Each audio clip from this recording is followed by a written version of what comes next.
board. All right, I forgot to hit record at the beginning, so just to catch everybody up, we did a quotient rule, and we set it equal to a half, because it says we want the slope to be a half. So I put the ones in there for whenever I did the derivative of the numerator and denominator, but basically you can ignore those because they are just one. So what do we end up with in the numerator there? Yeah, x plus 2 minus x, which would just be 2. Like that whole thing is just 2. And then algebra, what would you do next? Because there's a few ways you can solve this. I'll tell you what I would do, but what would you do? It's going to look like this. What would be your next step? Well, we're not there yet. We're not, well, I mean, I guess you could do that, start typing in choices, but, or well, this is non-calculator. I would multiply over the x squared or x plus 2 squared. So we're going to move that to the other side. And then what? How do you get rid of a 1/2? Times by 2. So 2 times 2 is 4. And then you have to get rid of the squared, which means square root. Square root of 4 is 2 and -2. So we're going to get 2 equals x plus 2, and we're going to get -2 equals x plus 2. And when you subtract 2, what's your first answer?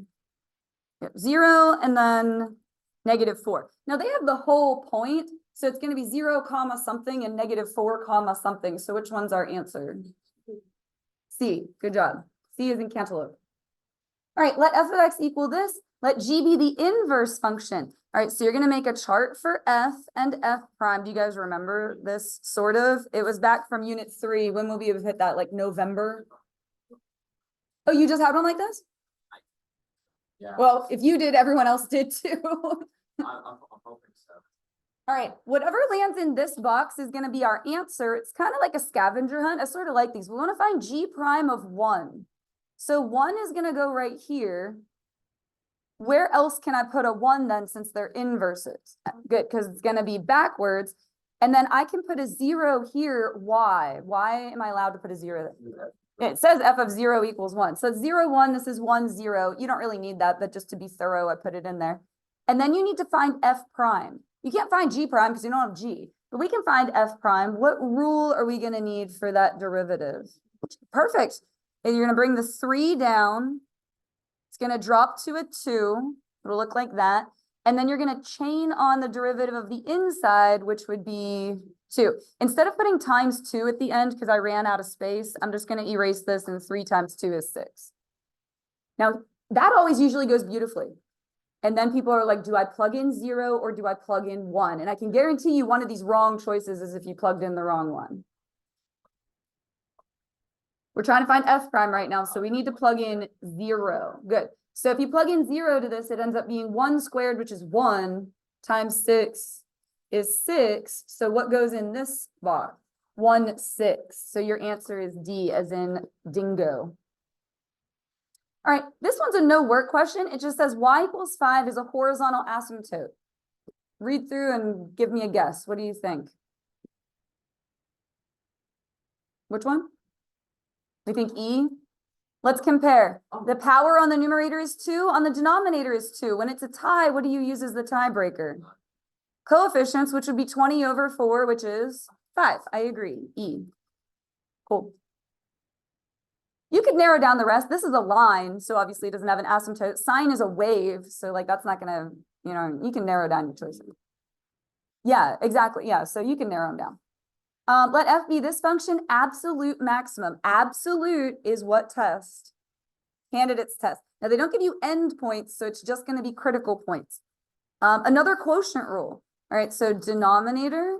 What's the derivative of the numerator? Perfect.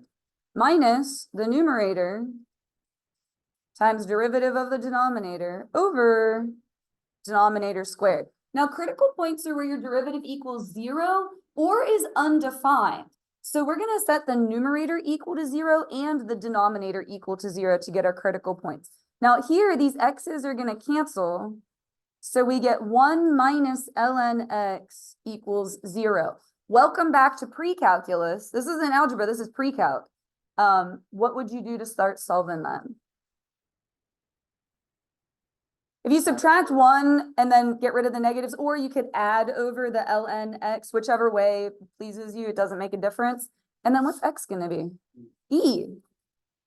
Whoops, that's a horrible E. Let me fix that. And then if you set the denominator equal to 0, you would just get 0. So we're gonna make a table and test those two values. I'm gonna do 0 first. You actually can't plug in 0 to this function. Why not? It'd be a 0 denominator. Also, ln has an asymptote at 0. So lots of reasons that that's not gonna work. But your answer is not E. E is the location of that maximum. You have to plug E back in. Whatever we get here is going to be the actual answer. So if you plug E in, ln of E is going to be 1 over E. So B is your answer. That was a really tricky question. And that was a lot of work for a multiple choice, in my opinion. Oh, I like this one, though. I think we did one similar to this.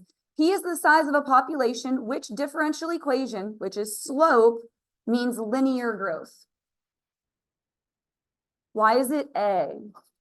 There's no variable, it's constant. You have linear growth, your derivative is constant, okay?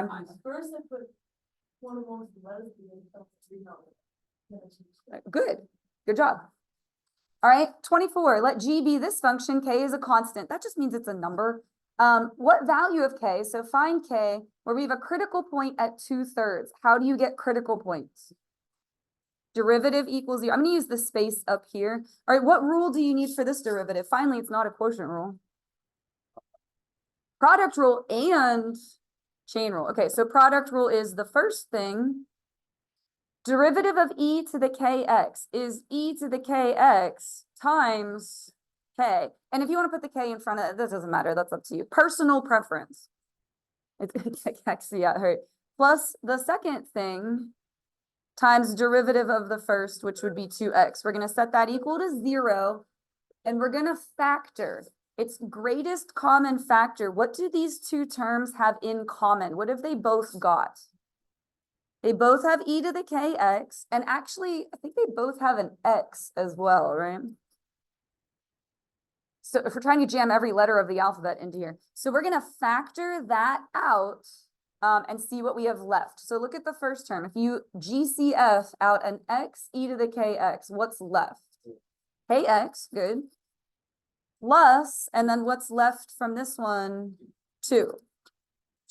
E is a swoop. It has an asymptote at 0. Remember, like, it's my favorite one. I always go like this. If you had me in pre-cal, remember me doing this all the time? Okay.